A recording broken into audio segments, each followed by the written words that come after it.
I want to get into a remaster that has taken the world by storm, and it hasn't just been taken the world by storm. It has basically taken PlayStation by storm as well. I'm talking about the Elder Scrolls 4 Oblivion Remastered. I got some information here, and again, shout out to Pong Soul who dropped this in here, and of course, we got to thank Hazardor Gaming for posting this, folks. This is big news. The Elder Scrolls 4 Oblivion Remastered is already, ladies and gentlemen, the third best-selling title of the entire year after just 1 week in the market. Now, this comes the way of Matt Piscatella, and Matt knows his numbers. So I'm going to read verbatim. He goes on to say this: after just 1 week in the market, Elder Scrolls 4 Oblivion Remastered is already the third best-selling game of 2025 in the United States, trailing only Monster Hunter Wilds and Assassin's Creed Shadows. It was the best-selling game of the week, and he sources Sarcana Retail Tracking Service. Interestingly enough, I got some more additional, you can call it smoke, you can call it, this is what happens when one publisher has no games for their players, i.e. PlayStation. And this is what happens when you have a publisher, the biggest publisher in gaming, i.e. Xbox, releasing games everywhere. Well, according to the PlayStation blog, ladies and gentlemen, I'm here to tell you, Oblivion is hitting the high marks. So in the United States and Canada, the Elder Scrolls 4 Oblivion Remastered is number one on PlayStation for most bought games. In the EU, it comes in at number 2. And rounding out the first, and this is pretty crazy. Rounding out spots 1, 2, and 3 for the United States, Fuzzy Belvedere, is Oblivion Remastered, Minecraft, and Forza Horizon 5. In the EU, it's Forza Horizon 5, Oblivion Remastered, and Minecraft, all Xbox-owned IP. This is something to be had, and I got news for you folks. The longer PlayStation takes to get their first-party studios back in sorts, or sort them out, I suppose, this is what's going to be the trend. I really think Xbox has just so many games, and the fact that they've gone multi-plat. I know that they were dying, and they would everyone thought they were dead, folks. This is something, and you know what? And I said this in a tweet, and I was being very, I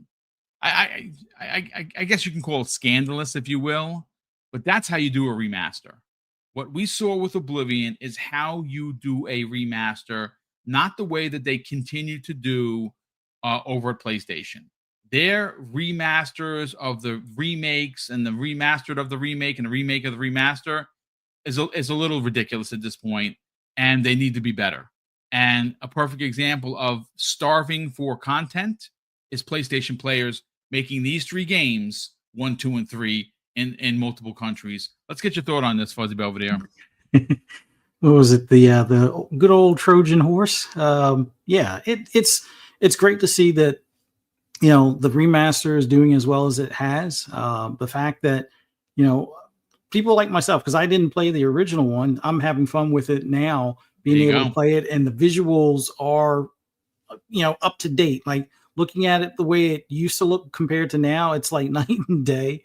So they did an awesome job. Was it Vitros or something like that? The studio that did the work. Yep. Yeah, they did an awesome job, and I would like to see them do that with maybe some other older Bethesda titles. I know we've talked about like Fallout 3 possibly being in the works to get similar treatment kind of thing. But just playing that game, or even before getting into playing the game, the fact that Forza Horizon 5 is doing so well on that platform goes to show that they were looking for an arcade racer. Like since they killed off Drive Club, pretty much they only have a racing sim over there. So having a good third party arcade racer, Need for Speed hasn't always hit for the masses. Like some people like the last one, some people like the one before that.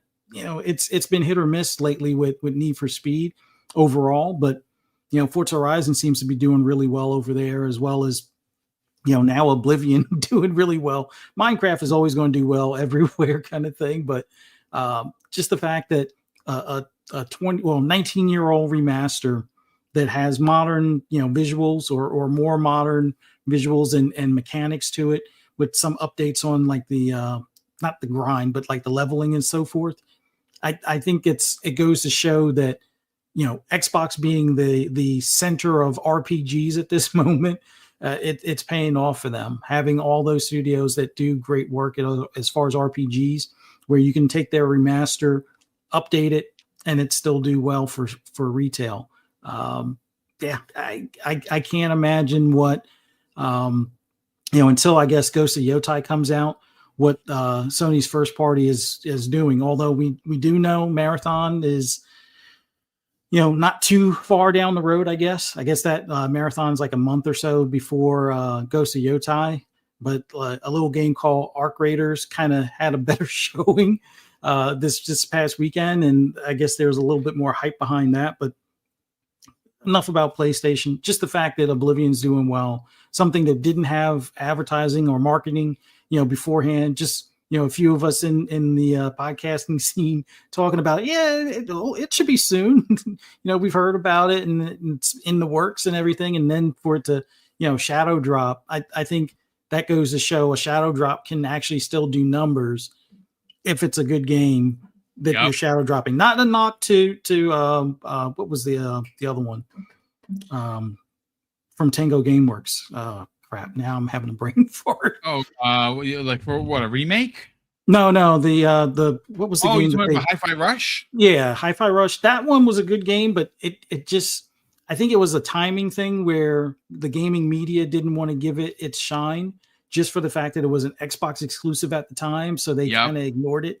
And some people even said it was bad because, I just couldn't get into the music. But then once it was on the PlayStation, they were like, I don't know what it is. It just clicks with me now. It's like, oh, is it because it's on your preferred plastic box kind of deal? But yeah, just the way Xbox has been doing their releases now, this explains why they're doing that multi-plat, in the sense that gives them the range to be able to, I guess, fund these studios to continue to put out these great games. And I would say, considering how well Game Pass has been doing, more power to them on that. Just don't raise the price anytime soon. Just don't raise the price, period. But yeah, Oblivion doing well. I'm glad to see it. I'm just enjoying the heck out of it playing it. So this is the greatest time to be a gamer, is 2025. It's just it's funny because we're all spoiled gamers, right, ladies and gentlemen? Like, we want what we want when we want it. Look, I'm never going to take away from the fact that last week, I think Xbox did some rake stepping. I hated the idea that they raised prices basically on everything. The only thing that was a saving grace, you heard me say it at the beginning, was Xbox Game Pass. But we just continue to get these announcements. It's just one banger after another. And like I said, you've heard me talk about this before. This June, where we're only a month and a pinch away from the showcase, right? It's happening on the 8th, which is that Sunday.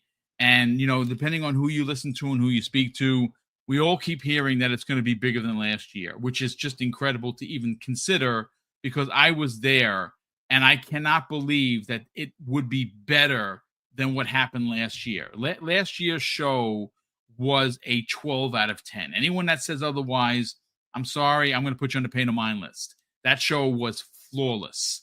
It had everything you could possibly want and a bag of chips. So if what we're hearing in the background, that this is going to be bigger than last year, I can't even imagine how that could be.